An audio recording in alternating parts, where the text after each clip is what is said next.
Hi, I'm Wayne Dyer, and welcome back to Tales of Everyday Magic. There's nothing worse in the world than to be stuck in the mire of bitterness and resentment, especially in a situation over which you have little or no control. We've all experienced hard relationships. It's a fact of life. But when you can turn it around and say, yes, this was a challenge, but how am I blessed by this situation? What do I have to learn from it? How am I a better person for having gone through this? That's where the healing takes place. That's where the true forgiveness is. You're about to see what happens to a man when he becomes devoted to the idea of being wronged by someone else, a man who lives with rage inside. It's the story of a soul's journey from the darkest places of consuming anger to redemption and ultimately to love. This tale of everyday magic was inspired by a true story, my own story. It's a story about searching in the dark for the things that haunt you and finding illumination and finally being able to see everything as it really is, part of a perfect and divine order. I hope you enjoy this film titled My Greatest Teacher.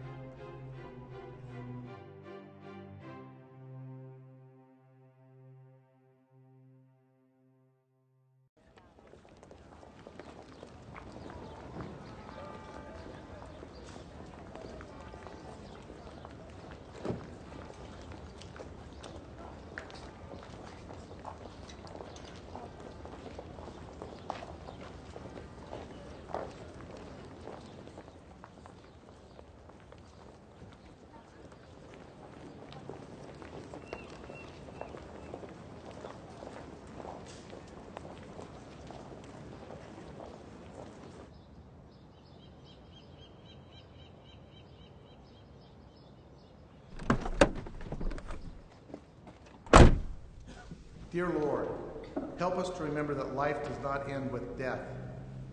Help us to not dwell on our loss, but to celebrate Anne Mary's reunion with you in heaven, where she is her perfect and divine self, whole and well for all eternity. The Lord is compassionate and gracious, slow to anger, abounding in love. He will not always accuse, nor will he harbor his anger forever. He does not treat us as our sins deserve, or repay us according to the inequities. For as high as the heavens are above the earth, so great is his love for those who fear him. As far as the east is from the west, so far has he removed our transgressions from us. As a father has compassion on his children, so the Lord has compassion on those who fear him. For he knows how we are formed. He remembers that we are dust. As for man, his days are like grass. He flourishes like a flower of the field. The wind blows over it, and it is gone, and its place remembers it no more. But from everlasting to ever... Ryan! Ryan! Wait! Oh, I almost couldn't believe it was you. I just came to pay my respects. Oh, we didn't know you'd be here, honey. Oh, why don't you come over to the house afterward? Everybody will be there. No. I'm sorry, Aunt Dorothy. Thank you, but no, I really can't. Well, your grandma would be glad to know you were here. That's what's important, right? Right.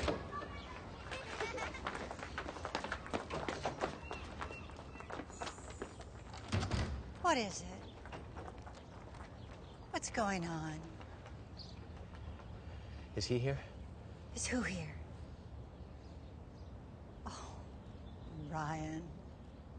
Is that why you came? I just thought he might be here. I mean, I thought he might have the decency to show up at his own mother's funeral.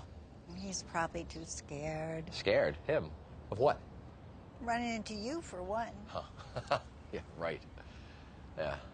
Like he'd even recognize me if he did. What do you want to see him for, anyway? I just want to talk to him. That's all. Do you know where he is? Oh, Ryan. No, tell me. Do you know where he is? Honey, I haven't had any contact with Robert for years. It's best that way.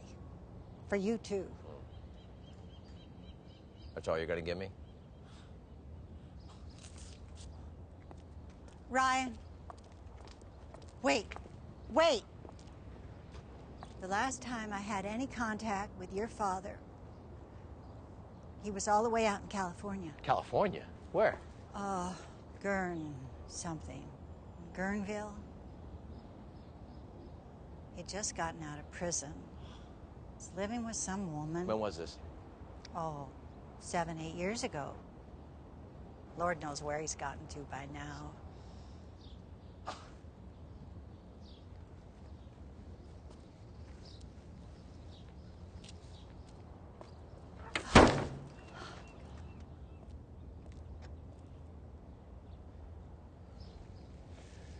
I'm sorry.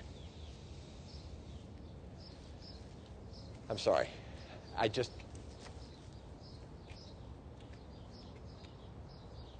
don't know.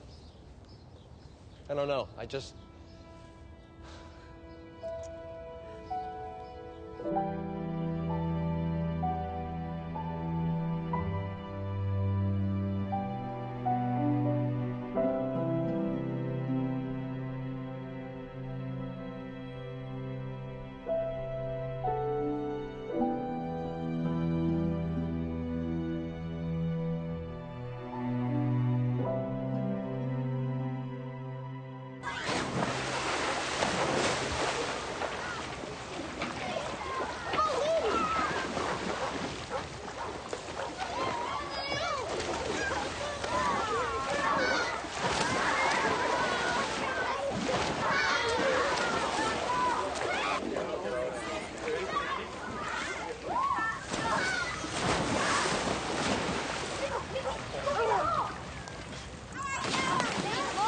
Logan, cool it. You're getting Mitzi's blood riled up out there.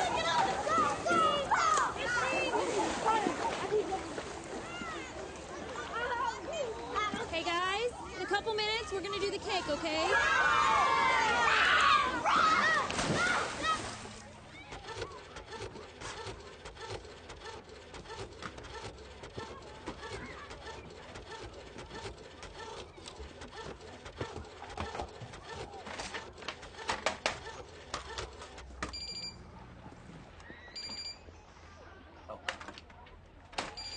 Come on. Don't do this. Oh, Christ's sakes. What? I need some more towels out here. No. I'm not even halfway done printing out my handouts. This piece of crap. Did you do something to this? Did you clean this? No one touched your printer, Ryan. It's your son's birthday. I could use some help out here. Hey, I said I was going to take the Randall kids home. I agreed to do that, and I'm going to do that. But right now, I have less than an hour to print out the rest of my things, and I have to upload my paper to the conference journal. Honey, if I don't get this submitted, I'm not going to get published. I mean, you do want me to be employed, right? Well, do you mind at least coming out when he blows out his candle? Yes, I can do that. Just tell me when, exactly. 5 minutes. Yes, dear.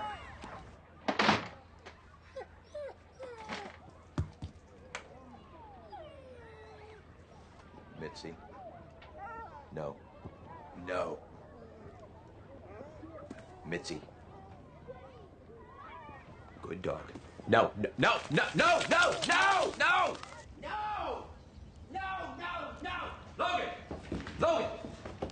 Logan, come here.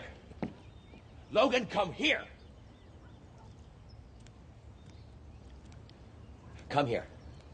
Why is this kitchen door open? I didn't do it. That is not what I'm asking. Honey. No. This is his dog, and we had an agreement. What was our agreement, Logan? What was the one thing that you agreed to be responsible for when we got this dog? Get out of here. To keep the kitchen door closed. Keep the kitchen door closed. That's right. Ryan, it's his birthday. No. He needs to learn how to be responsible about things. Hey, walking away is not an answer. Logan.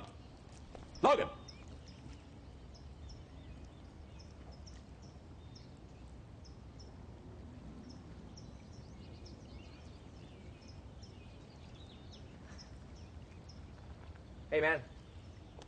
Hey, buddy. Logan, I'm sorry. Logan? Hey, buddy. Okay, you know what, kids? Let's get dried off, and then we'll have some cake, okay?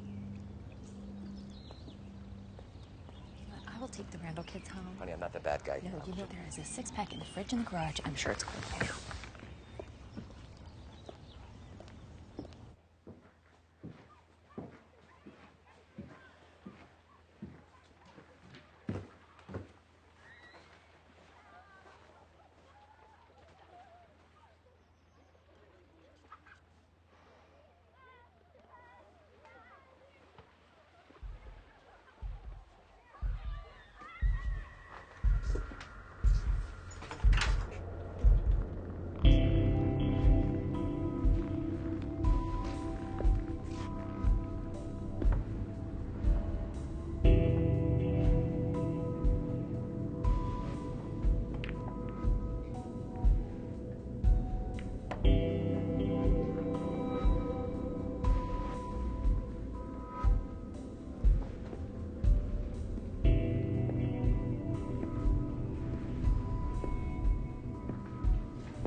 I'm not you.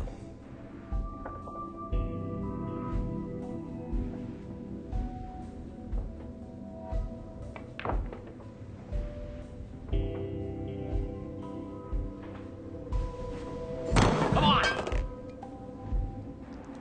Talk to me. Say something.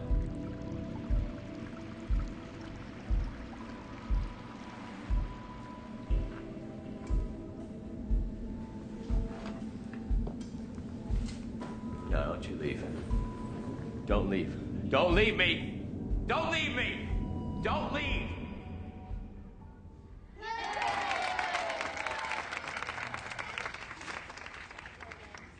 Okay, one's cake. Yeah, I can tell. Me too.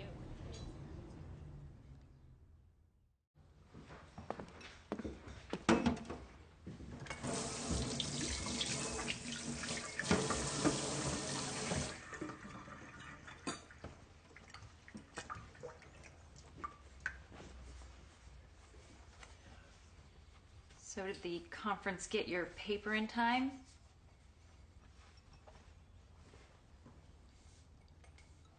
I emailed them, but they didn't get back to me, so I guess I'll find out when I get there.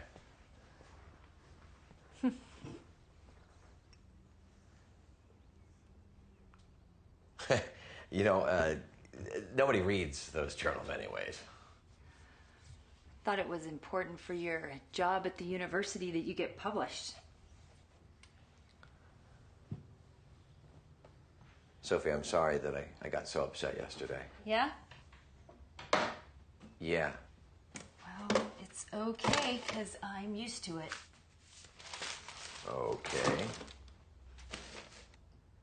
What? What? I'm trying to tell you that I feel awful about it, all right? Oh, I know how awful you feel. Yeah? Yeah, because you always feel awful. Well, I do. Afterwards. Look, I'm trying to But we apologize. feel awful during. Well, you know what?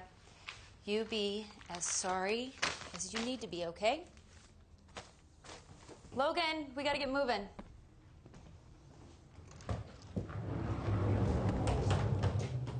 Hey, Logan.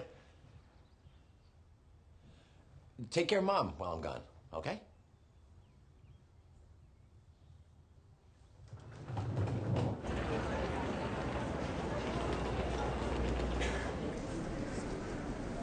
Excuse me. Excuse me. Excuse me, could you get up?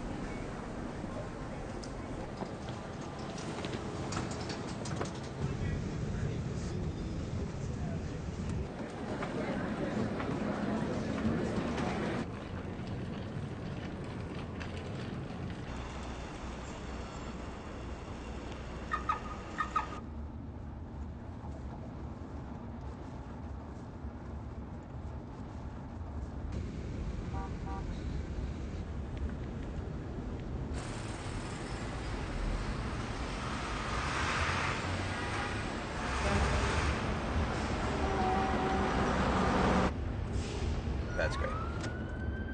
That's great. Just park anywhere.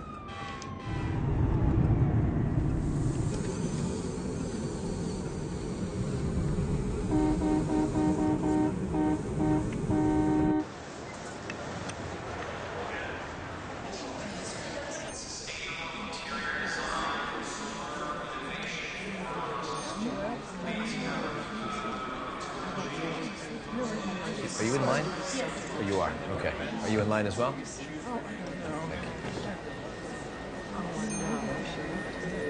you. You here for the conference? Huh? Yes. Are you making a presentation, or? Yes, I am. What's it on? I'm sorry. I'm running very late. Al Gore. That's right. As in Al Gore. Yep, Al Gore. That's bananas. Why wasn't anyone told? It wasn't a sure thing until late last night. His schedule's kind of unpredictable, I guess. I mean, he is Al Gore. So not only do I have to move my presentation from this room, but Al Gore is going to be speaking at the same time as me? That's what I'm telling you. Yo, John, what's up with those extra chairs for overflow? Well, now, how are people going to find me?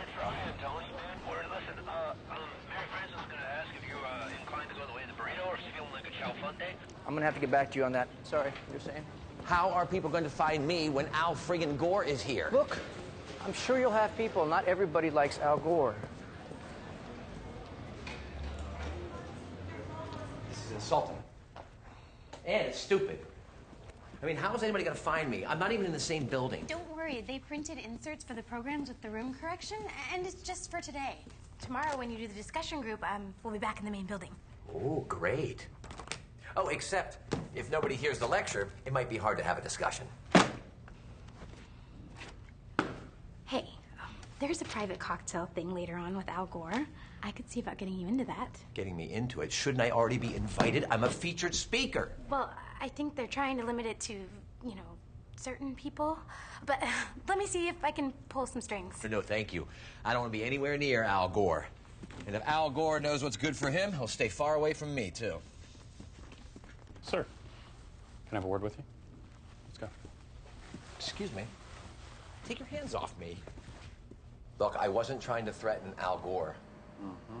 I wasn't. Come on, really. I was just a little frustrated that he stole my conference room.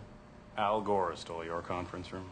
Yes. That must have been quite upsetting. Well, it was. I mean, they only gave it to him because he's Al Gore. And what did you plan on doing about this? Nothing. All right? Nothing. I have nothing but admiration and respect for the man. As long as he doesn't get too close.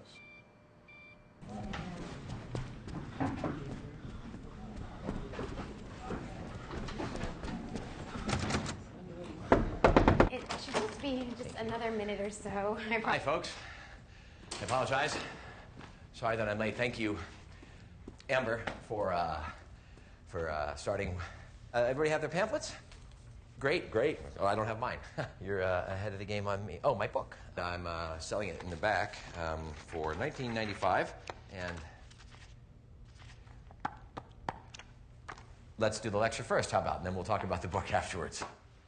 A solution to our current situation may be found in the study of traditional wisdom of the remaining primitive indigenous cultures that we have, the Matsus or Mayaruna, and their intuitively harmonious relationship that they have with the earth. Now, the ultimate hazard that we face,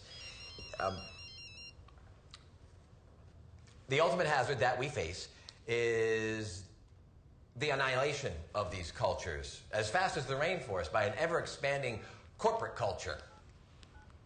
One that knows no drive other than greed, no ideal other than consumerism, no dream other than technology. Sir, will you please turn off your goddamn phone? I'm speaking up here. Who raised you? Jesus Christ! I'm sorry, he doesn't speak English. Perfect. I'm sorry, where was I?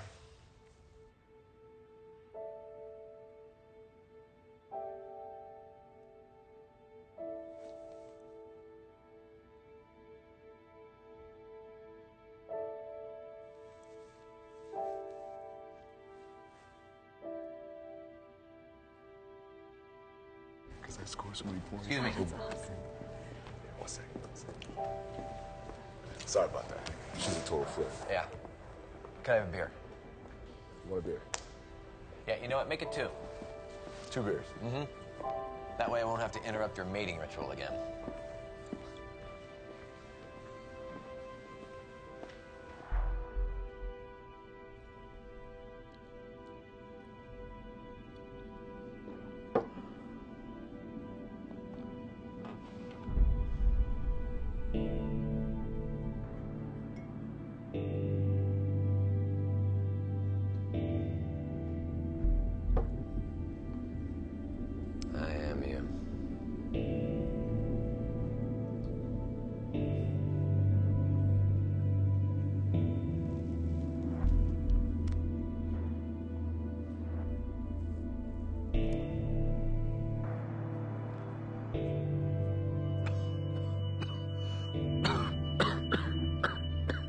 Dr. Kilgore? Dr. Kilgore? Are you all right? Yeah, I'm sorry. It's the smoke. Smoke? Yeah. Cigarette smoke has always irritated me. Well, there's no smoking in buildings in California. Right. Was someone smoking in here? Must have been the candle. Well, the last time I heard from your father, he was in California. What? The organizers. They just feel terrible about having to move you. But to make up for it, they've put together a big luncheon for tomorrow for all the speakers. And I just so happen to know that there are some really important publishers that are at the conference this year, and a lot of them will probably be there tomorrow. And we just thought it would be a really great opportunity for you to meet some of them. Thank you. Thank you, that's great, but there's something I need to go do. It's G, something. It's Garnerville, or it's G, somethingville. How about Guerneville? Yeah, that sounds like it. How far is it away from here? It's in Sonoma County, which is up by the Russian River. It's about 150 miles.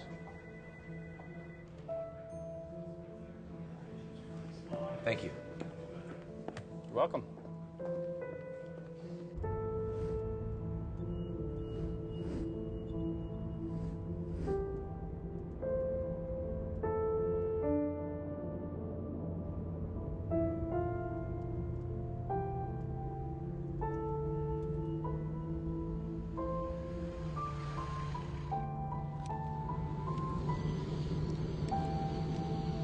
Oh, come on.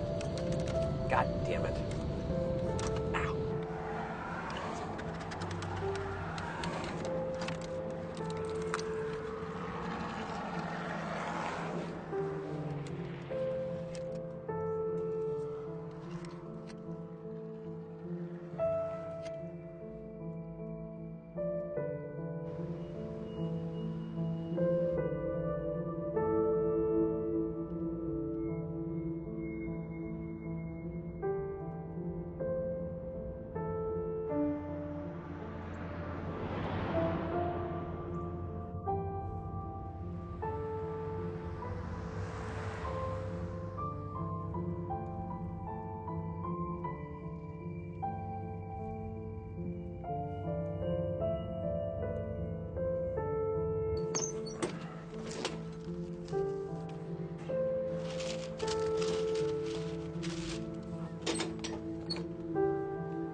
Morning.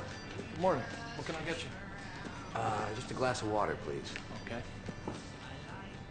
Actually, I'm looking for somebody who I think lives in town. Yeah, who's that? Robert Kilgore? Bob Kilgore. Looks like this. Well, unfortunately, it's an old picture, so he's probably about 75, 76 years old now. Bit of a drinker, so I thought maybe. Yeah, I can't say that I recognize him. I've only been working here for about a year or two now, though. Oh, okay. Sorry, I don't know. What's his name again? Robert Kilgore. Do either of you two know of Robert Kilgore? Or Bob. Bob Kilgore. Why are you looking for him? Yeah, why are you asking? I have some unfinished business with him, that's all. Sounds like you got some serious beef. Do you know him? Hey, what's that Buddhist saying? Something about digging 2 graves? Oh, before embarking on revenge, better dig 2 graves. But it's not Buddhist, it's from the Tao. It's not Tao, it's Confucius. No, it's from the Tao, I know. That's great. Do you know him or not? Sorry, man, can't help you. You might want to try the Rianito Roadhouse. The what? Rianito Roadhouse, it's up Highway 116. Oh, Lord, he's familiar. Handsome man. You don't have a more recent picture, do you? No, this is the only one I got. I heard he was up here living with some woman. I don't know if he was married or not, about 7 or 8 years ago. Well, I was around back then, but I might have misplaced a few brain cells in the meantime. You know, sweetie, have you checked over at Pat's downtown? Yeah, Pat's and Buck's and the bullpen. Well, shoot. Well, if you want to stick around, old timers should be coming in, usually around happy hour. They might be able to help you out better than me. Maybe I'll come back later. I gotta get something to eat. Our kitchen's open if you want to eat here. We got award-winning chili. And I don't mean fake award-winning. We've got the ribbons and everything. See? Up there. Do you like chili? I love chili. When did he leave? Pretty much right after I was born. Ouch. I hope you don't mind me saying, but that's tacky. Yeah. Left my mom in bad shape. 3 kids, no job. Never sent any money? No child support? My brothers and I were farmed out to foster homes. Different families. Wasn't until my mom got back on her feet that we were together again. And nothing from your dad? No contact or... No phone calls, no letters for 40 years. I went looking for him the year after I graduated from college, up in Michigan. Heard a few stories, found that photograph. That's about it. What about your brothers? Have they ever helped? Not interested. Well, not like me. I mean, they were old enough to actually have memories of him. Horrible ones. Me, I just had my imagination. Yeah.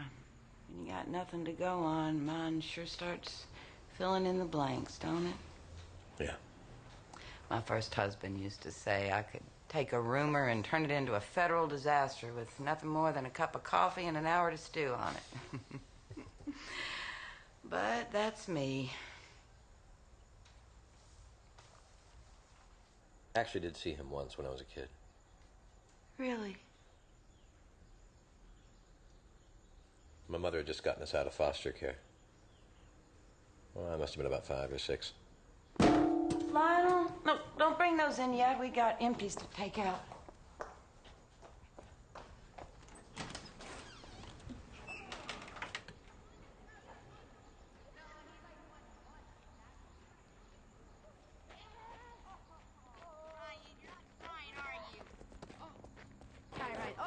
Oh, yeah. Come on, Ryan, you're not trying. You want the ball here.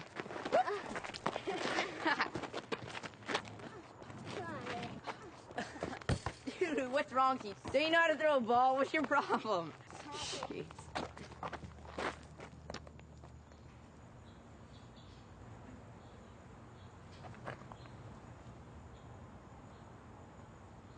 Hey, what's wrong? Wait, where are you going? Where are you going? Get back here! Stop! Stop! Come back here! Come back! Where are you going? Come back! Jim, who was it? It was our dad.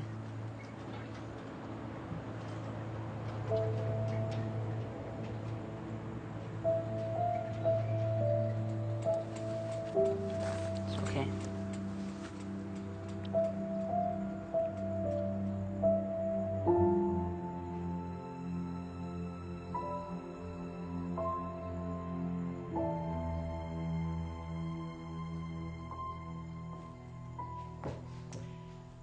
So let me ask you something. If you do find your father, what do you think you'll do?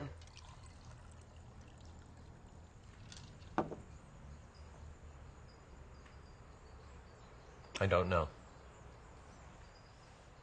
I've messed up so many things in my life because of him. Even today. You know, I'm supposed to be in San Francisco. I had a luncheon schmoozing some publisher who's going to be able to get my work out into the world. But am I there? No. No, I'm here. I'm here in this place. Out here in the middle of... Careful. I'm sorry, but you know what I mean? Spent so much time just chasing him. And what's it gotten me? Well, at least you found some good chili. Did you like it? Yeah. I loved it.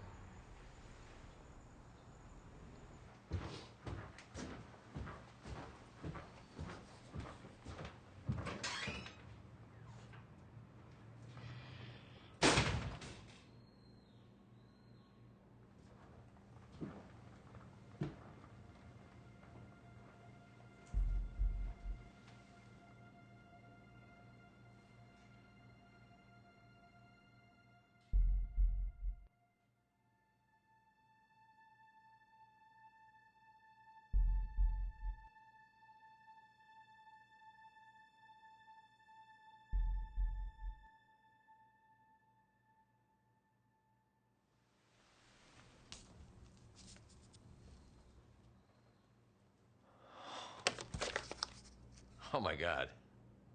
Hey, hey, hey, hey, hey, hey! Huh, look! Oh, yeah, I remember him. Oh, he got into some nasty fights in here. Do you remember anything else about him? Anything at all that could help me track him down? Well, I can tell you, but there's Kitty. She might have been his girl for a while, I couldn't say for sure. But she's around. Has a shop over in Monterey. 5 or 10 minute drive.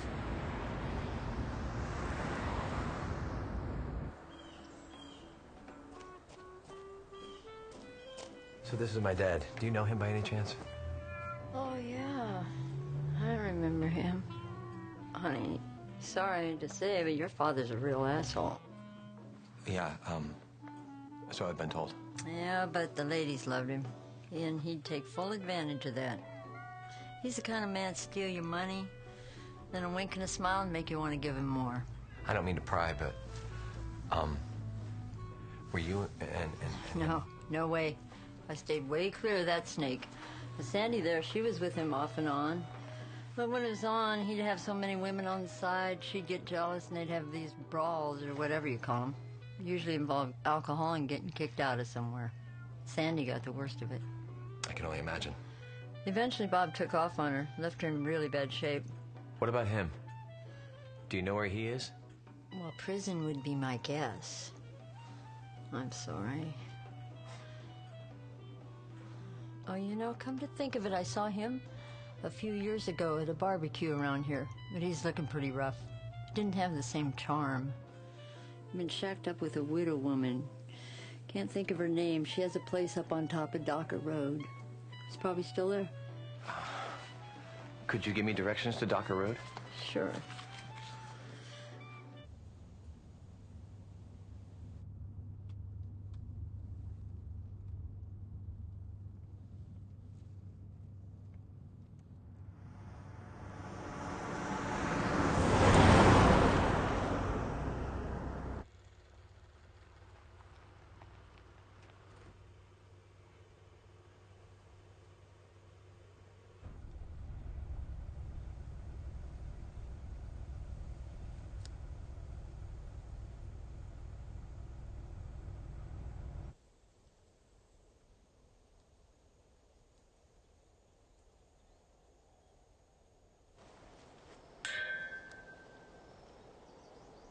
Is anybody home?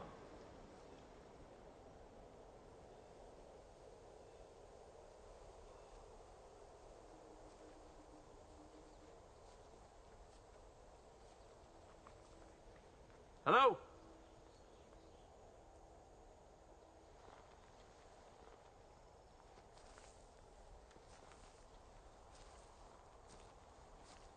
Bob?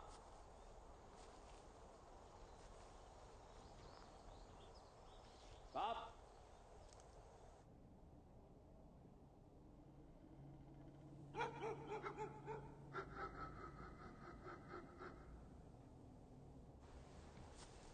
Robert, you in there?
Hey, it's me.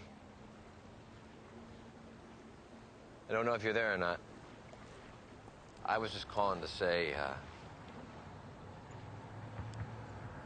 actually, I was calling to say I'm sorry again, but I'm sick of hearing me say that. I imagine you're sick of hearing it, too. So maybe what I'll say is that I was just calling to tell you that I love you, and I love Logan more than anything in the world. Okay.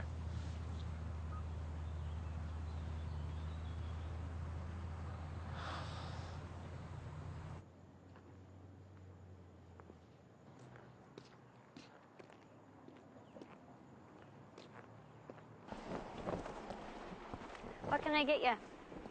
What kind of beer you got? On tap or bottle? You know what, make it a cup of coffee instead. That a picture of the cowboy? Huh? The cowboy? Sorry, I didn't mean to look at your stuff. Wait, do you know who this is? No, I mean, he looks like a person that used to come around here. Do you recognize him? Has he been here?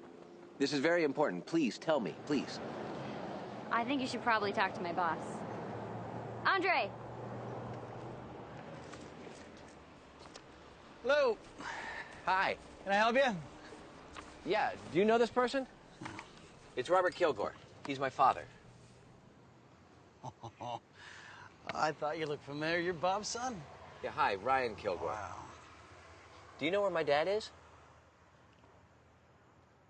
We used to call him the cowboy because of the hat, because he loved Western movies so much. John Wayne, that was this guy. He's always bugging me to do a John Wayne tribute. He never had any money, but we'd feed him anyway. Better than having him digging through the dumpster. He always promised me that he'd pay me when this or that came through, but it was fine. I could tell he wasn't doing well physically.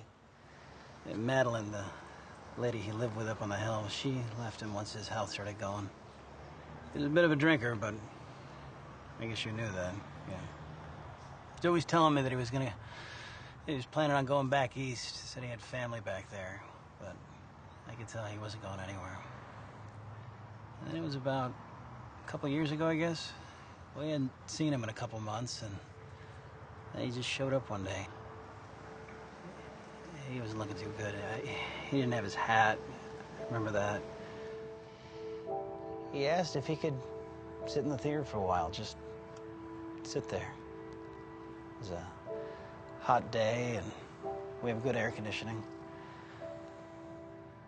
So he just sat there until it closed. Jenny called the ambulance.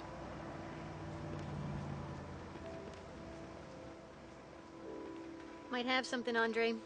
Robert Lyle Kilgore? Yes, that's him. Died July 13th, 2007.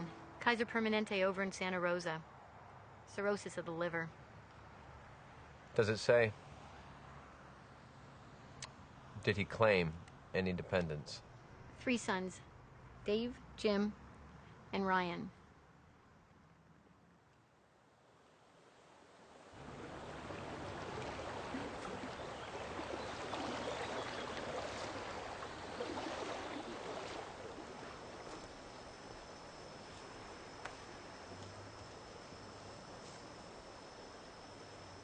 Can I get you anything? Iced tea? No.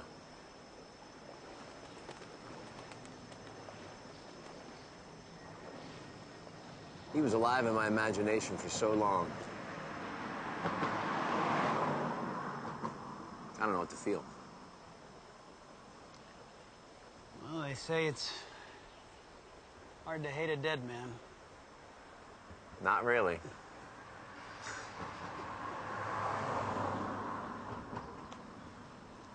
I don't know if it's very useful. I used to wonder what I was going to say to him when I finally saw him, you know? Wasn't sure exactly what it was going to be, but I was pretty sure that I'd be able to produce this river of articulate anguish and venom. A venom so full of truth it would blow him away. Literally, knock him on his backside with the sheer force of it. And now all I can think about is what he was thinking. What was going through his mind those last days, hours, and minutes? I wish I knew. We track down where he's buried if that's important to you. Nah. Is it far from here? No, not very. It's over near Duncan Mills. No, not really a cemetery. It's more of a field where, well, where people without connections are buried. Indigents? Yeah. It's just over on the Bohemian Highway behind a fancy new bed and breakfast. I can get you the directions if you want. No. Thanks. And thank you for all your help. I appreciate it.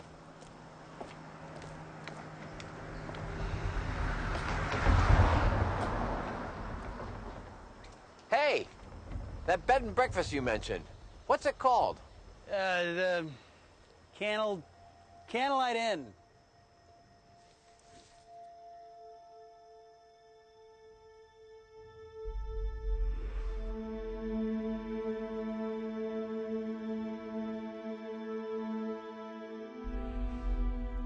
You want me to get you the address? No. No, thanks. Actually, I have a map. Okay.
I have hated you my whole life. I've carried this rage all these years. Hurt everyone around me. Because of you.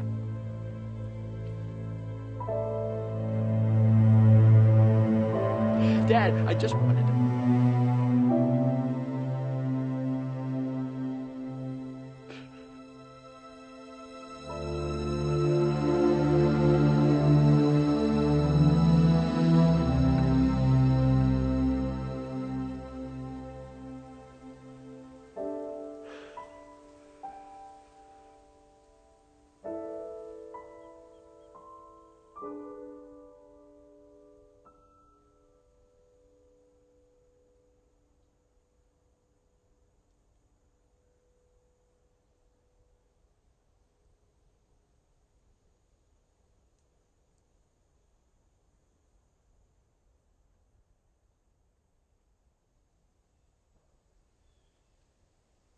Dad, I see you now. I see what you really are. Not an enemy.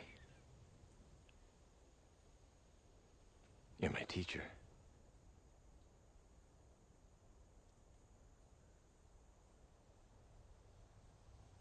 I see you.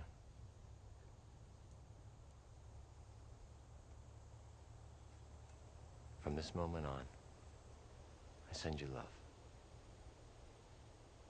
From now on, I send you love.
I'm going to introduce him in the movies.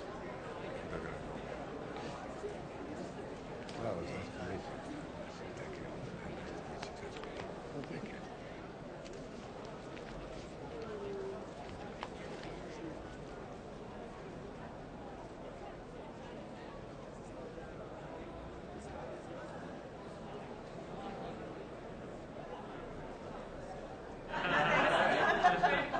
All right, there you go. Everybody gets to have one today. These are reduced down from $19.95 to free. So, and one to match your shirt. Isn't that nice? Okay. Okay. Well, folks, thanks for coming. I'm going to talk off subject a little bit. To be honest with you, I've been struggling with some things recently because of the way I think. It's a Western way of thinking. The Western approach to communicating big ideas is sort of like doing things in a straight line. Right? I mean, we love facts, we love figures, we love things that are literal and analytical. Whereas in older native cultures, like the Métis and the Mayuruna, when they see a big idea, they rarely share it in that way. Real wisdom, real concrete ideas. Many of which could really help us in solving some of the ecological dilemmas we see ourselves with today. That kind of wisdom is proliferate in these older cultures. But they communicate it indirectly, obliquely, through metaphor, through story. Can you give us an example? Sure. On one of my trips, I met with the chief of the Métis, and his name was Tume. And he told me something that I think I'm just beginning to understand. He told me that nobody ever died from a snake bite. That a snake bite itself never killed anyone. I mean, it's just a bite, right? And when you're in the jungle, you're getting bitten all the time. So, what kills you is not the bite, it's the venom. It's that poison that stays with you and circulates through you long after the bite. And it's this venom that is destroying you, unless you learn to get it out of your system, unless you figure out a way to release it. Or better yet, if we can figure out a way to have our body assimilate it, to actually transmute what was once toxic and turn it into medicine. Now, this is a very primitive notion, and yet it's equally a very evolved one. The idea of looking at the most damaging things in your life, the things that have caused you the most pain and the most suffering, and figuring out a way to turn those into your greatest teachers.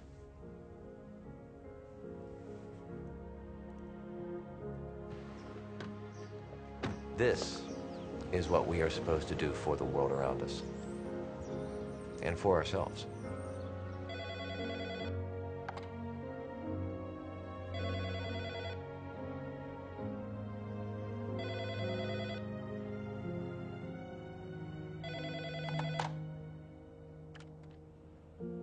Hello, you've reached the home of Ryan, Sophie, Logan, and Mitzi. Please leave us a message.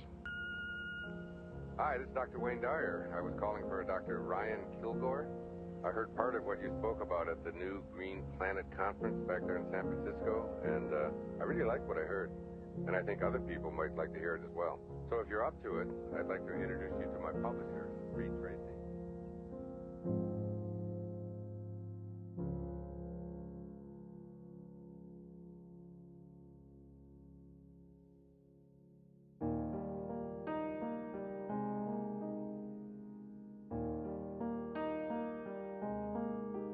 When there's no way out, there's still a way through.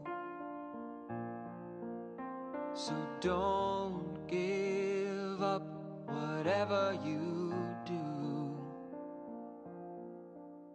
Surrender to moments and things as they are, from the gaps in your catch-22s. When there's no way out, there's still a way through. 'Cause now's all there is, so peaceful and still. And now you don't worry about what's happened or what will. 'Cause now never ends, and now's never been.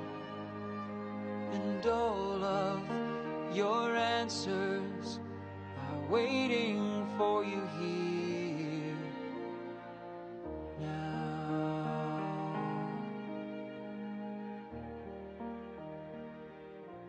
'Cause now's all there is, so peaceful and still. And now you don't worry about what's happened or what will. 'Cause now never ends, and now's never been. And all of your answers lie waiting for you here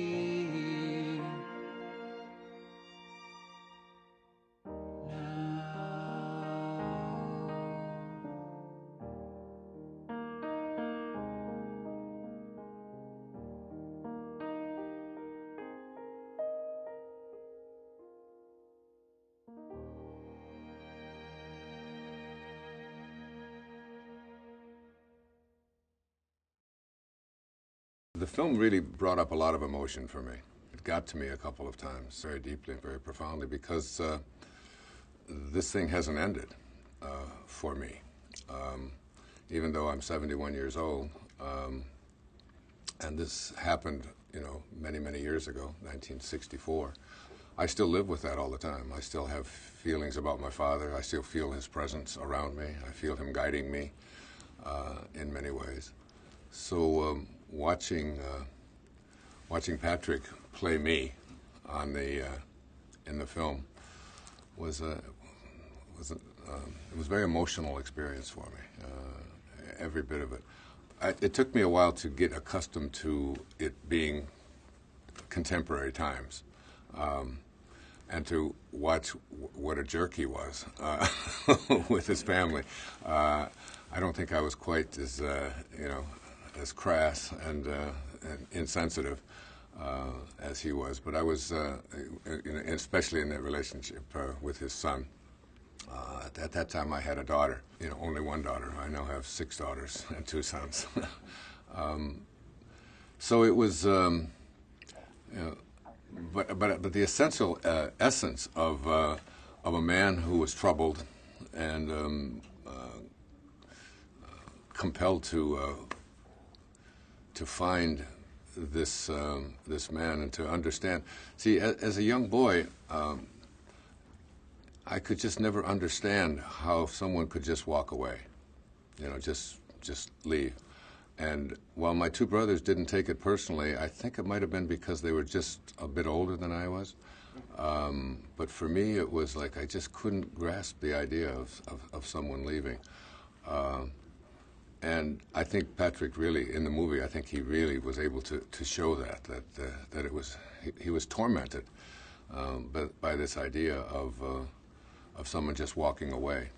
And, you know, and it wasn't so much that he had walked away from me, it was that he had walked away from my mother and my 2 brothers.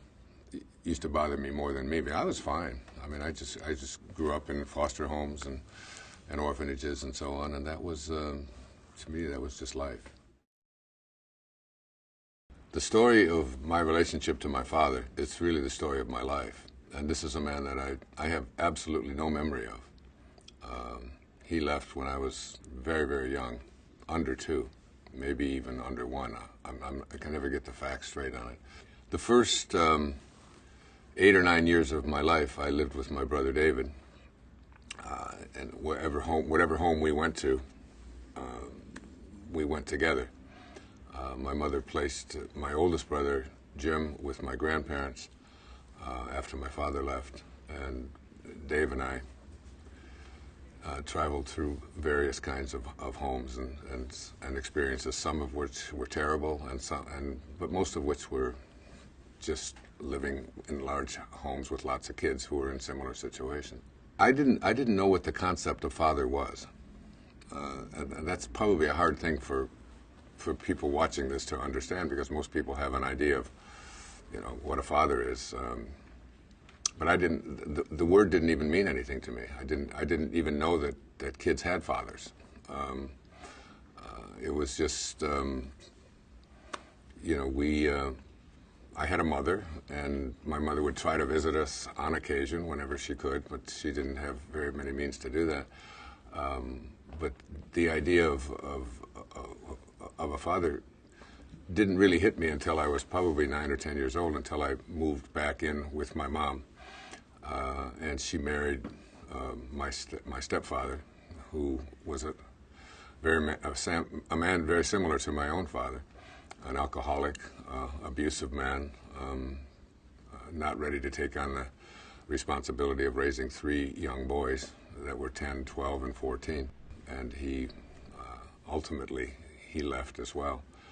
And I can remember my relationship to that man being one of riding around on my bicycle around the block, waiting for him to, waiting for his car to leave, because he was always drunk, and having to deal with just the way that he treated myself and my brothers and my mother and so on. It was just not you know, the idea of father wasn't a good a good concept for me as I was growing up. But there was something inside of me that was very different than my other two brothers. I really wanted to know. I wanted to know who this man was. I wanted to know what he was like. And I started having dreams when I was maybe 10, 11, 12 years of age. And I would want to know, you know, I would dream about meeting him and finding out who he was. And to move forward on that, it was when I think I was 15. I think it was 1955.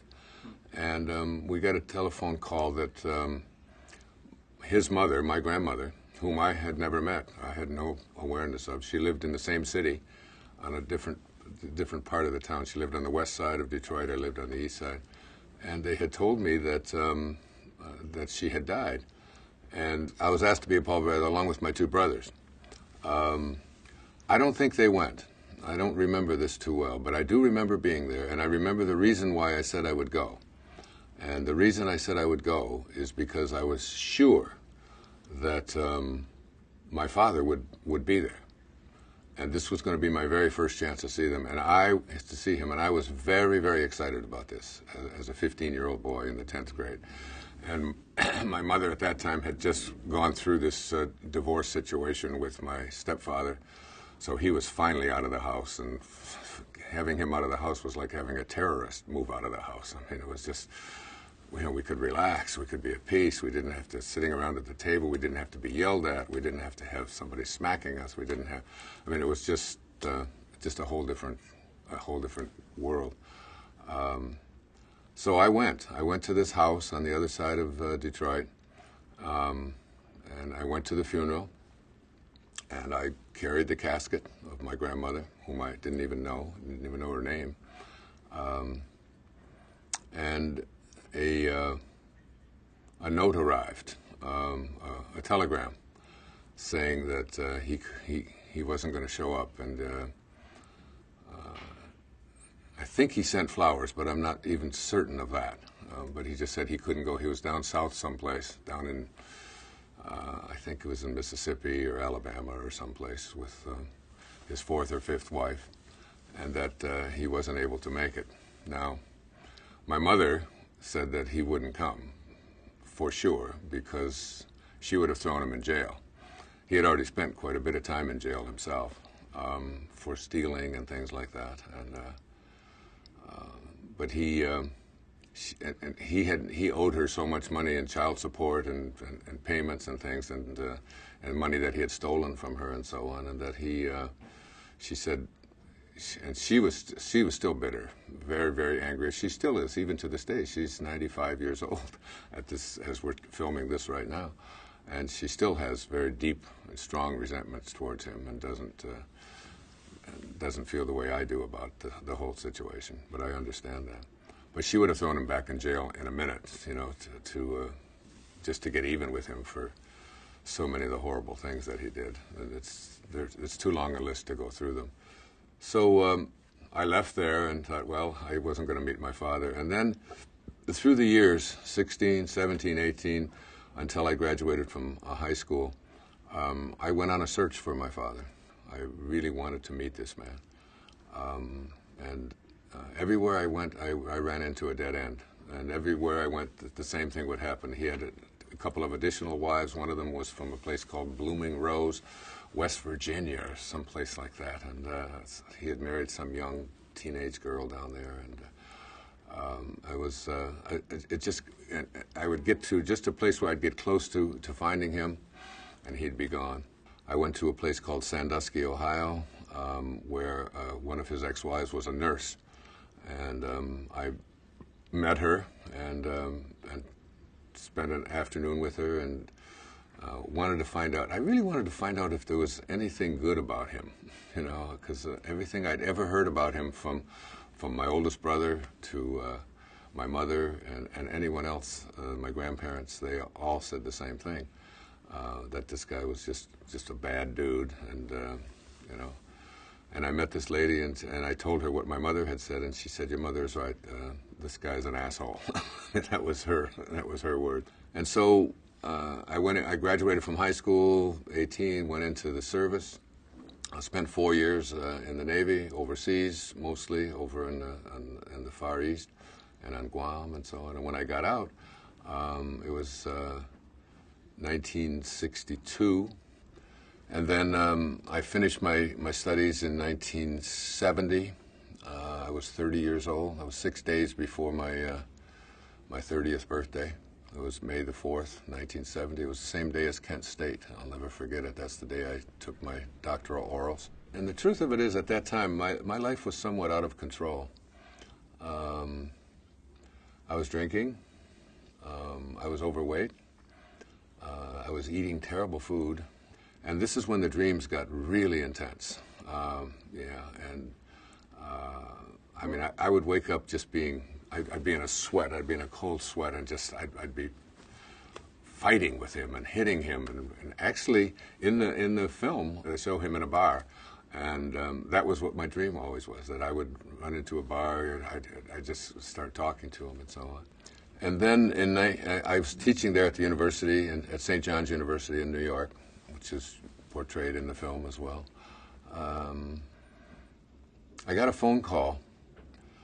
I'm not sure when.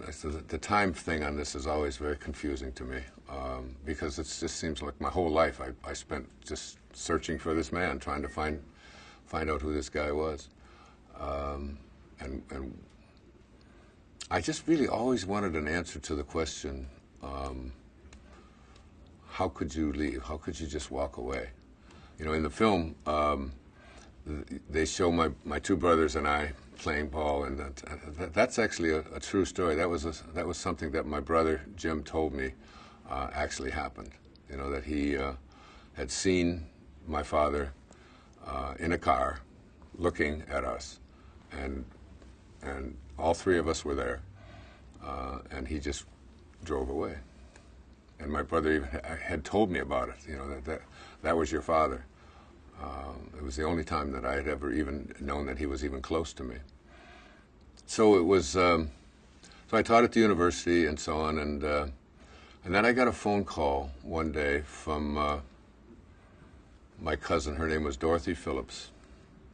Again, a cousin I didn't know. She was a cousin from his side of the family, so I had absolutely no contact with that side of the family at all. She heard that I was always looking for my father, and that it was like a passion of mine that I wanted to find him. Whereas my mother didn't want anything to do about him, didn't want to even talk about him. My other two brothers, they couldn't care less. They didn't have it. It didn't mean anything to them. And she said, I don't know how to tell you this. She said, but your father is dead. And she said he died 10 years ago. And he was buried in a pauper's grave someplace down in the south, someplace. So she said, all I know is that he was in New Orleans, and that and they shipped his body someplace, but I'm not sure where. And that's all the information she gave, and all the information that she would give me. And so I called the infirmary down in New Orleans, where she said she thought he was buried, and found out, gave his name, Melvin Lyle Dyer, the year that he was born, 1914,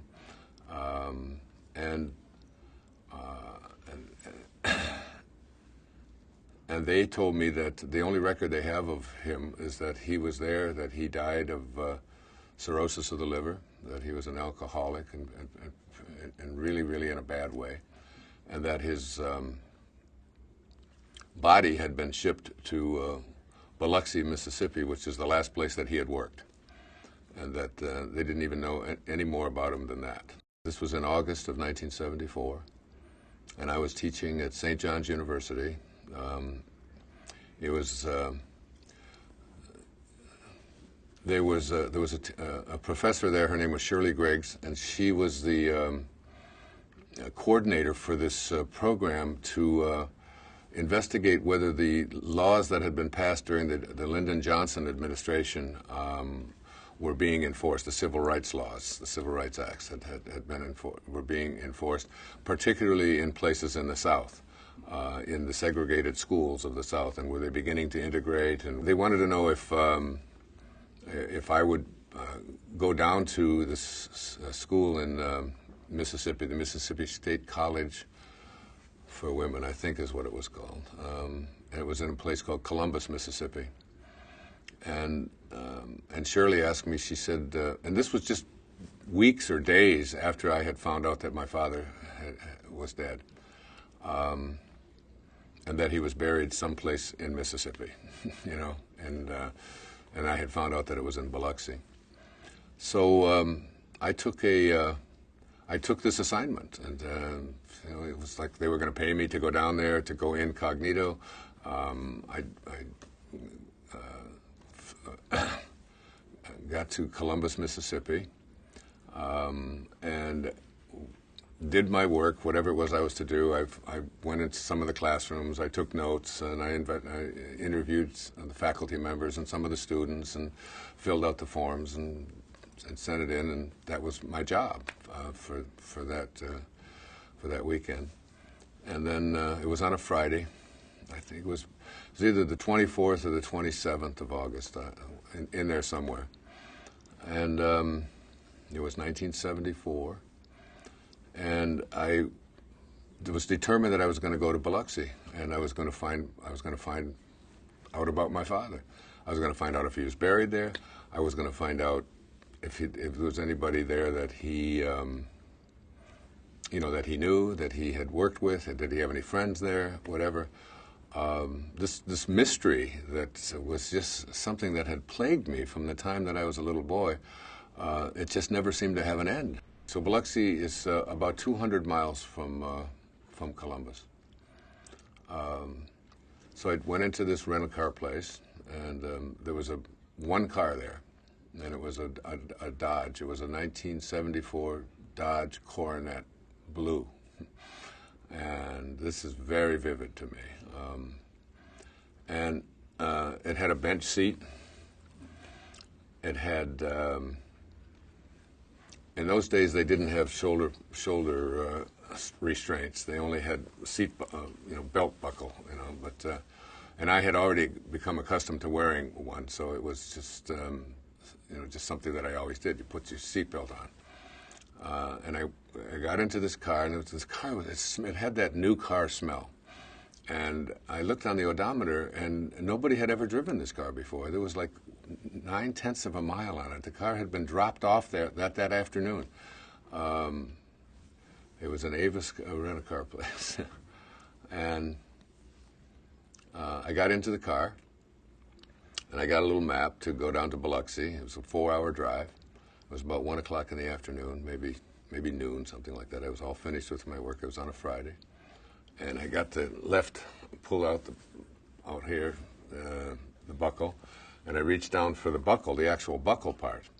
And there's no buckle. There's only the strap and no buckle. And it's like there's no way to put it in. And I thought, what is this? How could this possibly be? You know, and I looked around, and I reached down underneath, and there was nothing there. So there's something in me that when those things happen, I have to get it resolved. I wasn't going to drive all the way down there without a seatbelt on. So I got out of the car, and I took the entire front seat belt, or front seat, out, and I put it down on the tarmac, on the ground there. And I looked at the floorboard of the car, and there was the buckle wrapped up in plastic with a rubber band around it and masking tape. It was masking taped to the floorboard of the car. And I think it was done because they didn't want the buckle to cut the upholstery. That was my guess. And they had done that in the factory, but when they delivered the car, they were supposed to, take that out and make the seatbelt available, but it wasn't. So I took the rubber band off. First I took the tape off, then I took the rubber band off, then I took the plastic that had been covering the buckle out, and I picked the whole thing up, set it up like this, went in, got the seat, put the seat back in, adjusted it, and reached down for the buckle and put the buckle over my lap. And I opened up the buckle, and there was a business card inside of the buckle. Business card said, Candlelight Inn, Biloxi, Mississippi. And on the back of the card, there was an embossed map about how to get to this little inn. That was the business card for this place. And honestly, at the very moment that happened, I didn't really think too much about it other than, well, that's kind of weird. It's kind of this brand new car, and it's like, and I'm going to Biloxi. And I put it in this pocket up here, all right? When these kinds of things happen in our lives, these weird coincidences, these, you know, I've often said in my lectures that the word coincidence comes from coincide in mathematics. When you took geometry, you learned that two angles that coincide are two angles that fit together perfectly. That's, you know, and we've taken a term that means something that fits together perfectly and interpreted it to mean something that shows up accidentally. It's just a coincidence, when in fact, coincidence is perfect alignment. So, but you often don't realize these, because this isn't the only experience I've had like this in my life. I can now look back from this age that I am now at many of the things that have shown up in my life and see how they've impacted my life from a distance. You know, that song that Bette Midler sings, From a Distance. If you can get back far enough, you can begin to see how so many of the things that showed up fit together in sort of a tapestry to form your life, if you will. So anyway, I put that business card in my shirt sleeve pocket, and I drove down to Biloxi. I picked up a man hitchhiking on the way down there, a black man from Mississippi, and he told me I was the first white man that he had ever talked to in person, you know, face to face. And he couldn't even look me in the face. He would always look down. And I remember talking to him, and I went 40 miles out of my way to drive him to where he lived. He lived in this real rural shack area, someplace in southern Mississippi. And then I got back on the road, and I went down. I got to, and my heart was starting to beat faster. I was getting excited because I really sensed something inside of me that I was. That this was a very significant trip. It wasn't this little job I had for the federal government, you know, looking at whether the civil rights laws were being enforced. This was about the purpose of my life, and I sensed that.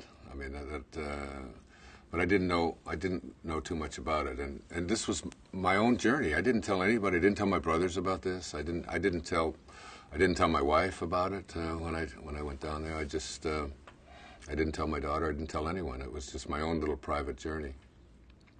So I get to Biloxi, Mississippi. There's a sign that says, "Welcome to Biloxi." There was a gas station about, I think it was a Standard gas station. And it was maybe 100 yards past that "Welcome to Biloxi" sign. And I pulled into that gas station, and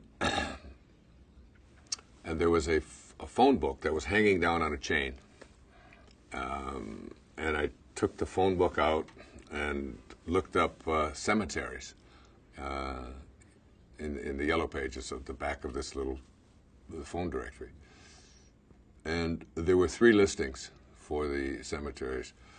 There were 2 that were broader print, and I called the first one, and there was no answer. It was 10 minutes to 5. It was a Friday afternoon in late August. I called the second one, and it was busy. Busy. Couldn't get any answer. Because I remember I had to put a dime, you know, so you could tell when this was. I put a dime in the phone, and each time the dime would come, it was the only dime I had. So I was really afraid that I was going to lose it, you know. And a dime at that time was equivalent to about $150 today. So the third one was a real small listing under cemeteries, very, very faint, much less prominent than the other 2. So I said, I'll just call it anyway.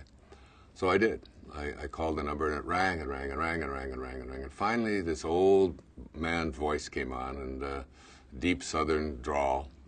And I said, I gave him my name. I said, my name is Wayne Dyer, and I'm coming to Biloxi, and I'm trying to find out if my father could possibly be buried at your cemetery. And he said, well, first of all, this isn't a cemetery. He said, but it's a place where some people are buried. He said, but what was his name? He said, I can look it up. So I gave him his name, Melvin Lyle Dyer. I gave him, when he was born. He was born on Halloween in 1914.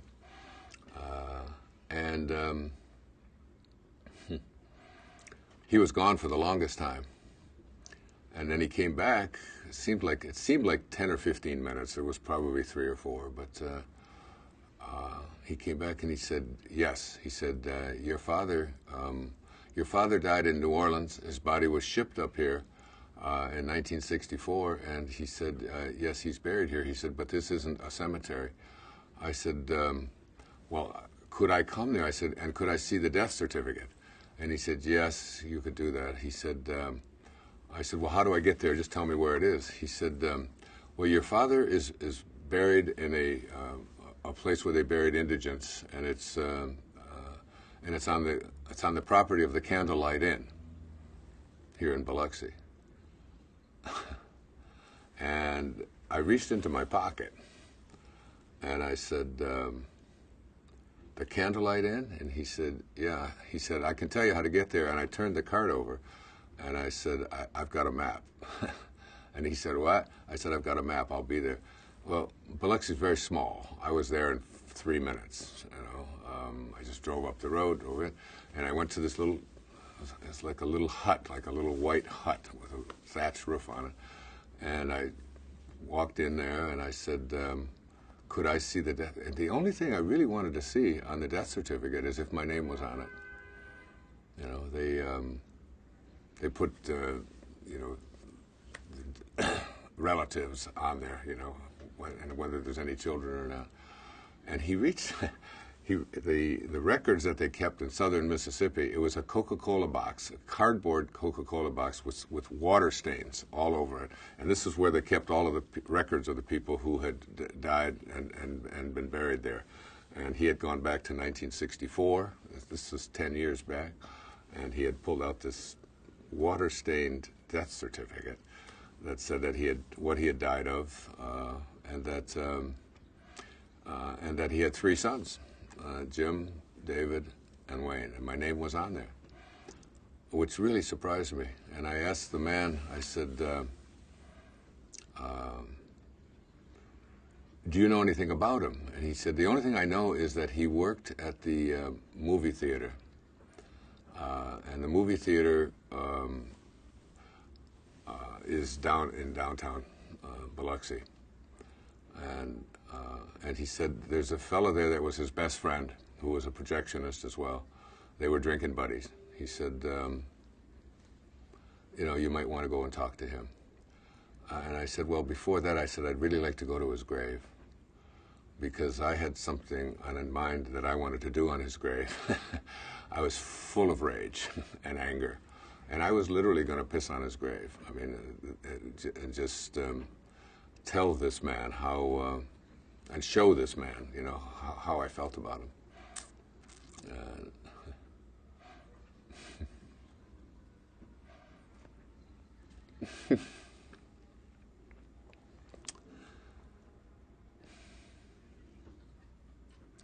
It's amazing how that still hangs with me, even today. And he told me, he said, it's 5 o'clock. He said, when you go to the grave, he said, there's a chain that goes across the fence. He said, just when you leave, he said, just put the chain back up, you know. And I remember making some silly comment like, I don't think anybody's going to worry about getting out of there, you know, they're all buried or something. And I walked over to his, I found his gravesite. It was just a little plaque in the ground. It said Melvin Lyle Dyer, 1914, 1964. He was 49 years old when he passed away. And I stood on his grave, and I was there till, it was in August. You know, time just it's really, I don't know how long I was there. I was there till it was almost dark. So probably 2 or 3 hours. probably 7:30, 8 o'clock. And I just walked and I talked and I had this long conversation with him about how asking questions like, how could you do this? How could you walk out on a woman as beautiful as my mother and just leave her? And how could you leave your kids? And how could you not just pick up the telephone once and call or send a letter or anything? I just couldn't figure out how someone could do that. I was a father myself. I had already been. It's 1974. Yeah, I was just gotten divorced. My daughter was 7 years old at that time. She was born in '67. So, but even getting divorced, I mean, she was just, you know, I saw her every weekend as possible that I could, and she spent, you know, I moved to New York, and I would fly back and forth. I would do these long drives because it's just so important to just see her, just to be with her, you know. And he just. So anyway, the anger. I don't know. I remember pacing. I remember sitting there. I remember crying. I remember the emotion of it, and I just couldn't leave because every time I'd get up to go to leave and go back to the car, I'd come back. I was drawn back. I was like a magnet. It would just kept drawing me back. So finally, it was, I'd say maybe close to 8 o'clock, and I just was saying goodbye, and all of a sudden something came over me. It's like I can never explain this except that it was probably the signal of event of my life. I just felt this incredible sense of warmth and kindness and sadness and I want to say joy, but it wasn't joy. But I just everything shifted, and I said to him, I said, from this, I've never forgotten this because I said, from this moment on, I send you love, and I have no right to judge you any longer, and I'm just going to send you love from now on. I didn't think of the word forgiveness. It wasn't like like it was up to me to forgive him. It was just I am going to replace this rage, this anger, this hatred, the dreams. I mean, at that time, my dreams were so strong that I would wake up just soaking wet, like the sheets, and would just be. I'd have to actually change the sheets because I would be so enraged, and I'd be hitting him and fighting him, and just we would go through this violent, like, how could you, how dare you, and I would grab him, and it's just like I just wanted to just know who you are, and it's like how could you have such insensitivity to other human beings? I just didn't understand it.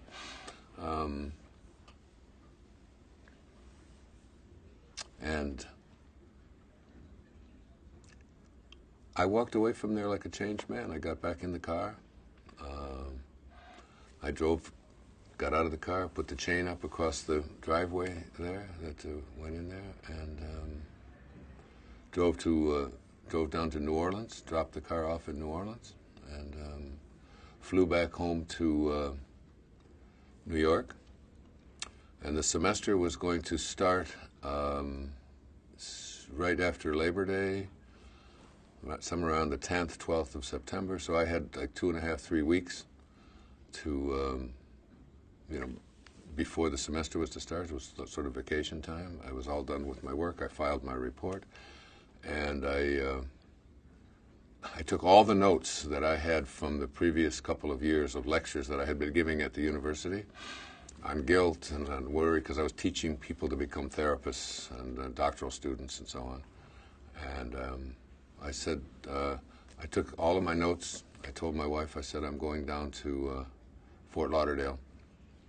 And I checked into a motel down there in Fort Lauderdale. And I wrote and wrote and wrote and wrote and wrote by hand a book that became Your Erroneous Zones, which became like this worldwide phenomenon later. And it's like I just wrote it as it came out.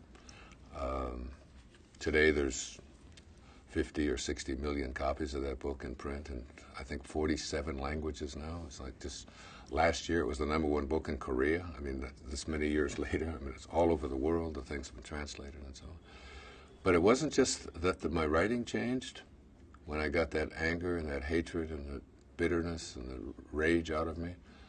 Everything about my life changed after that. My wife and I separated.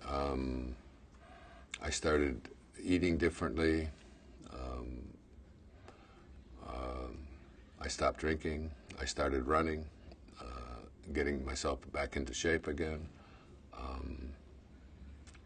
I moved out of New York, moved down to Florida, started becoming an international celebrity, doing, the Johnny Carson show every 3 weeks and so on. I mean, it's like everything about my life changed. I started to have a reason to live again. I stopped all the punishing things that that I was doing before that. The kinds of things like eating like greasy foods and and just getting fat and I took on a totally different attitude when I went back to the university. I remember the people that I worked with at the university just said, "There's something different about you." My classes, I had more joy.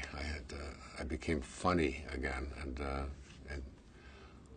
so many things changed. And it was, in the film, you open with that line from Mark Twain: "Forgiveness is the fragrance that the violet sheds on the heel that has crushed it."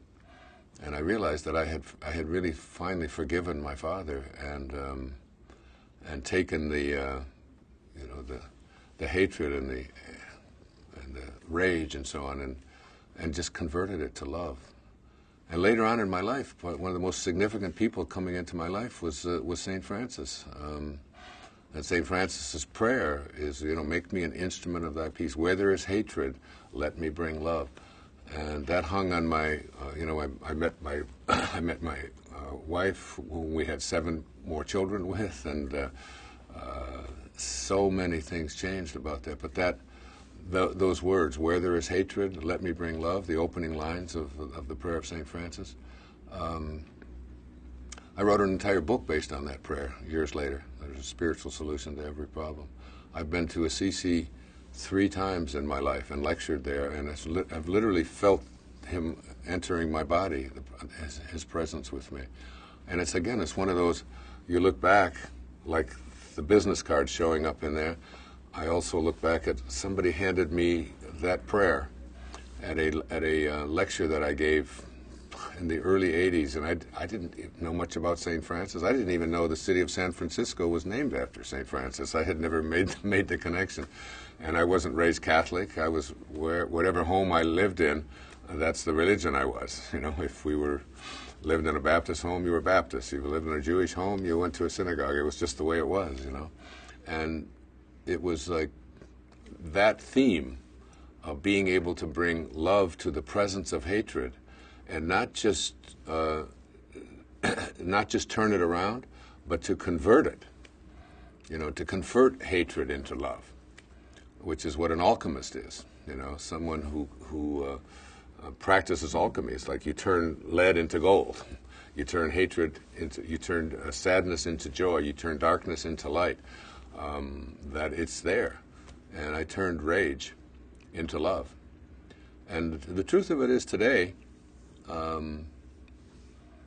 all these years later, I feel that he was the greatest teacher of my life. And that somehow whatever it is that is orchestrating this universe and moving the pieces around to make things happen in our lives, this source, you call it God, or I've written a book on the Tao, change your thoughts, change your life, and it's about the Tao Te Ching. And the Tao is just another name for God, you know, whether you call it God or Tao or Allah or Krishna, it makes no difference what you call it. It's really about this concept of knowing that all of these things that happen in our lives are happening to, you know, to bring us to a higher place. And who are any of us to say? It's like, I often think that my father, you know, may have incarnated into this world. It might have been the plan of the greater source to incarnate into this world, to have 3 sons, and to have one of those sons be so internally passionate about knowing who he was, and to leave, and to make him chase after that, and to fill him with rage, so that he could ultimately get to a place where he could forgive, and in doing so, teach millions and millions of people about the importance of having love in your heart instead of hatred, which is exactly what has happened. And if that's what has happened, why is it such a mystery for us to think that maybe it was all orchestrated, maybe it was all part of the perfection of all of it? And how do you explain that business card? I mean, you can't explain that business card showing up in a car that had never been driven before, in a buckle. But yet, you know, if you interview enough people and you ask them about some of the bizarre things that have happened in their life, and you dig deep enough, you'll find that there's something mysterious about all of the things that led us. How you met the person that you love, you know, how that person happened to show up. If you would have turned left instead of right at that particular moment, then your life would have gone. There was a movie one time made called Sliding Doors. I don't know if you've ever seen that, and it's like Gwyneth Paltrow, and if you take this door, you know, your whole life goes this way and come back, and then they show if you would have taken this door and slid it this way, your whole life would have gone another way. And all of these things, there's an intelligence. I mean, we're sitting here now, and this intelligence is beating my heart and growing our hair and making our, you know, our bodies function. We don't even know how any of this works. We have no idea. It's like living in this great mystery. And instead of trying to figure it all out scientifically and say, well, how that card got in there, you know, it has nothing to do with science. It has nothing to do with figuring it out intellectually. It's understanding that we're all spiritual beings in a spiritual world. And, you know, as Jesus put it, it's the spirit that gives life. You know, if something called spirit can take nothingness and bring from nothingness somethingness, bring form out of nothingness, then it could certainly put a business card in a, that's a minor little thing to happen. And so I'm open to the possibility that all of that happened. And now, very often when I'm on stage, and if I get stuck for a moment, if I'm not sure what to say, or I feel the presence of my Father. And I've had people who read auras and claim to be able to see these things have said, they've even on pictures now, orbs show up on pictures, and people have looked inside and seen, and I've seen a picture now of my father for the first time. I have it at home. A photograph, yeah, that my oldest brother had. And there have been people that I've met in my life who remind me so much of him that it's like, this one woman that I knew, whenever I would look at her, I would always think of my father. And the interesting about it is she was from New Orleans, and she had they had a condominium that they summered in every year in Biloxi, right across the street from, and she was born in right about the same time that I went there for the 1975. I mean, there's such a connection. She's been to his grave 2 or 3 times. And every time I would look at her or see her or have anything to do with her, I was always reminded of my father. It was almost like it was a jolt. Who knows? None of us know. It's just, I guess it's the whole idea that these are all mysteries. This is all magic, real magic. Well, I always say to my kids when they give me a hard time about doing something wrong or I should have done it this way, I said, look, I didn't have any preparation for this. I just, I'm flying by the, by the seat of my pants. I've never had any training. I don't know what fathers do. I'm just doing the best I can. And I think, I have 8 children, and my wife and I have been separated for almost 11 years. But I spend a lot of time with my children. They come to where I live in Hawaii. They come to visit me a lot, and vice versa. The thing I guess I'm most proud of in my life is really my relationship to my children, and my relationship to my wife, who I've been separated from, but we love each other. We talk to each other almost every day. We care deeply about each other. We just have sort of gone in different directions. But we never divorced our children, and we didn't put much energy into putting the other person down. Maybe at the very beginning, but then we softened and stopped on all of that. And every single one of my children are human beings that I know are going to make this world a better place. They're kind, they're soft, they're gentle, they're compassionate. They've been raised in an atmosphere of kindness and peace and joy. I mean, we taught them to meditate when they were just very, very young, and when there was a sign on the door that said "Mom is meditating," they knew that was sacred time. And so my kids have great respect for that, and they're constantly reaching out to to help other people. I've had a very strong sense of what my purpose is, particularly since this experience of forgiveness with my father, and have never apologized for that. I mean, I'm a writer and a speaker, and I go out and I have a very very strong sense of my responsibility to teach the messages that I feel inside, and forgiveness is one of them. Because I think forgiveness is really at the core of, in the Course in Miracles it says, in order to forgive, you must have blamed. And if you don't blame, if you don't put if you don't blame other people for why you are the way you are, then there's nothing to forgive. So if we can just learn to not blame.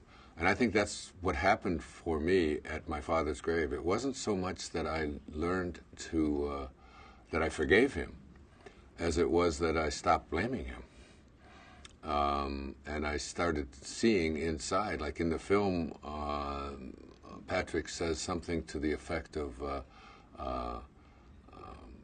who am I to be judging you for what you did? You did the best you can, or something like that.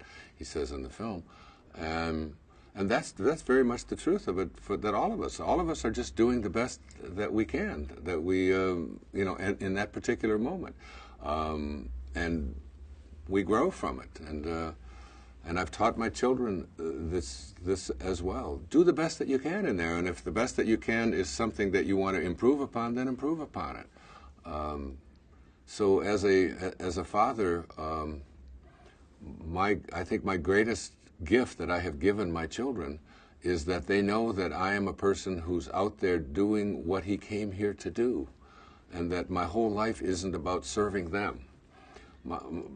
They will learn how to be self-actualized, fully functioning, happy, contented, enlightened human beings if they're around and surrounded by someone who's doing the same, who's living their own dharma, who's out there making the difference. And sometimes that means being gone, and sometimes it means that I can't always be there for dinner and do all the things and be at every game and at everything. But if I stop writing, and if I stop speaking, and if I stop doing the things that I know are what I came into this world to do, then I'm just going to be a very discontented person, and it'll kill me. I mean, when people ask me, why do you keep speaking, and why do you keep writing and all that, I always say, if I didn't do it, I think I would just die. I think it would be the end of me. So my purpose here isn't just to be a father. My purpose is to fulfill my destiny and help give and provide a model for my children of someone who's doing that and is still loving you and encouraging you to do the same. Because I've always been what I've said it many times in my talks. I call it being a scurvy elephant. When I was in the 3rd grade, living out in a foster home in Mount Clemens, Michigan, I came home from school and said to Mrs. Scarf, "What's a scurvy elephant?" And she said, "What? Where did you hear that?" And I said, "Well, I heard Mrs. Poole, who was my 3rd grade teacher, talking to Mrs. Smith, who was the principal, after class, that Wayne Dyer was in her classroom and that he was a scurvy elephant." And so she called the principal, and the principal said, "Oh, that's Wayne Dyer. You know, he just gets everything mixed up." She didn't say he was a scurvy elephant in her classroom. She said that he was a disturbing element in her classroom. And I've told that story so many times, but you know, people send me little scurvy elephants from all over the world, these crazy, weird-looking elephants and all of that. But there's it's a reminder that you know, you have to.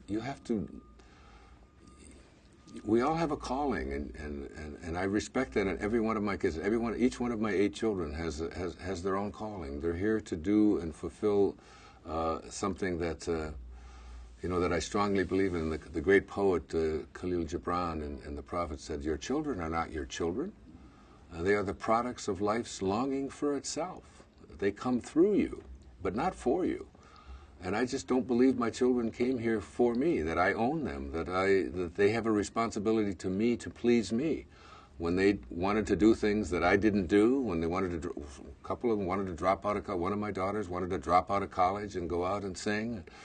Just because I went to college and went all through a PhD and all of that, and I said to her, if this is your calling and this is what you want to do, and you don't want to study music theory and you don't want to have other people telling you how to sing, you want to go out and sing, then sing.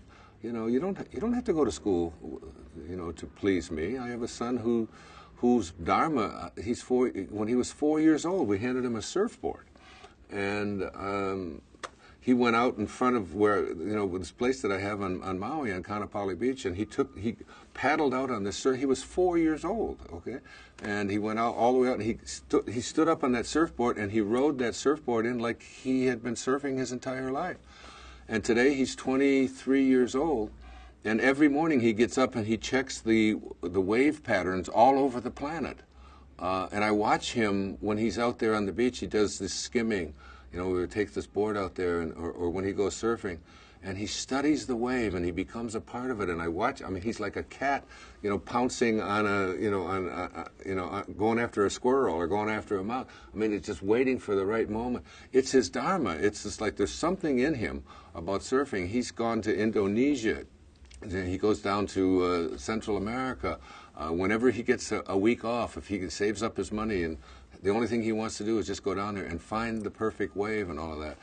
And it's like, and he says, well, Dad, what if I don't get a job doing this or doing that? He said, I just want to surf. I said, well, you can turn surfing into, you can become a surfing instructor, you can start a surfing business, you can design surfboards, there's 1,000 things you can do with surfing, but live your dharma, fulfill yourself. This is what I say to all of my children. I don't live my life through my children. You know, I don't own them. I think loving without ownership is not only the great lesson of how to be, you know, an effective parent, but it's how to be an effective partner, you know, as well, you know, in your relationships. It's to love someone for what they are. Robert Frost said it better than anyone. We love the things we love for what they are. Not for what they can do for me, not for what they used to be, not for what they ought to be. We love the things we love for what they are. You know, we don't look at a little dog and say, you know, if you were only a cat, you know, I'd just love you so much more. If you only didn't slobber all over you. You love your dog for what it is. You love your tree for what it is. You love the sky for what it is. And you love your children for what they are. That's the kind of father I've become. And I really can trace that back to that moment when I finally said to my father, I can love you for what you are and what you were. Even if what you were wasn't what I would choose, you still were my greatest teacher, you know. And I know that when I leave this world, I know that he'll be there, you know, and I will thank him for before leaving, and I will thank him for all of the things that he did to help me to realize that we love the things we are and the people for what they are. And I can say to him, I love you, even though you didn't behave the way that I would want you to. And I've tried to get that idea across to my mother, but she often says, you just weren't married to him. I think what you did in the film with this was really great, and it was my favorite part of the movie. And it was when he was giving the talk about the snake bite. It's not the bite. It's not the things that my father did. It's the venom that continues to pour through you, long after the bite. And I think that was, Patrick did a great job in that. And that's a talk that I've given many, many, many times, is that forgiveness is something that you do because it frees you. That whole thing I saw in the bar, they were talking about, whether this statement about whether it came from the Tao or whether it came from, that if the old Chinese proverb, and there's never a new Chinese proverb, they're all ancient ones, right? And the ancient Chinese, if you're going to pursue revenge, you'd better dig 2 graves, because you're going to kill the person that hurt you, but you're going to kill yourself in the process as well. So forgiveness is really about just replacing hatred with love. And when you have that inside of you, and that's all that you have to give away, that's what the great spiritual masters teach us. That's who Jesus was. That's who Buddha was. That's who all of the great saints, that's who Sai Baba was, that's who Muktananda was, all of the people that I have revered, Nisargadatta, what they've all taught us is be love. Just find love within yourself and just give that. Even, I can remember a story I've told of a woman whose daughter was murdered, and the killer was on death row. And we had talked, and she was a client of mine, a patient of mine, and she just couldn't get over it. She just couldn't get over this idea that this man, he was on death row in California, which meant he wasn't going to be executed. He was just going to live there until he died, because they weren't executing people.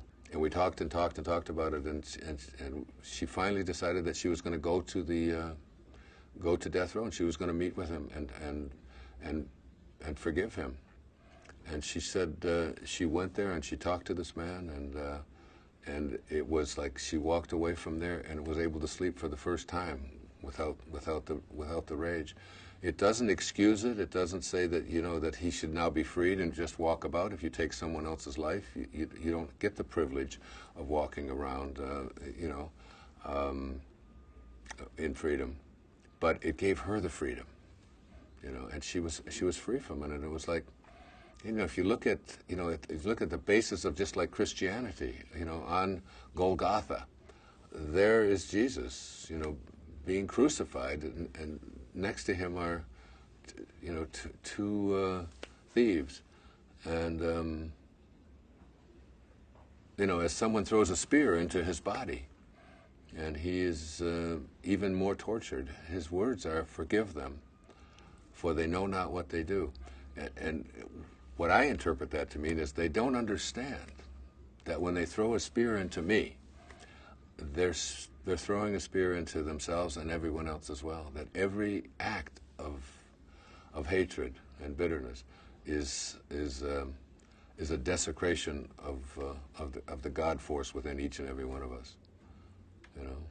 And the Dalai Lama once said that if we could take every child on this planet at the age of 5 and just have them meditate for 1 hour a week on compassion, we could end violence on this planet in 1 generation. 1 generation. Just teaching the children to think compassion, to think love instead of revenge, instead of hatred. That's where I come from in my life. And I feel that way when people are celebrating the death. For example, when Osama bin Laden was executed and thrown in, and there were people celebrating all over, I wasn't celebrating. I said to my children, and they were happy about it and everything. I said, this isn't a happy moment for me. This is still an indication that we have so much farther to go, that we don't understand that we are all in this thing together. And instead of celebrating, you know, the killing of someone else, in the Tao it teaches us that, you know, that you celebrate a victory in war by mourning, because all of us have got to figure out a way to live together in peace and harmony. And every time there's an act that isn't that way, we should be mourning instead of celebrating. It's the way I look at it. I think it's one of the great lessons of life, to have love inside of you. And we do it. We do this forgiving act to make ourselves holier. That's the way I look at it.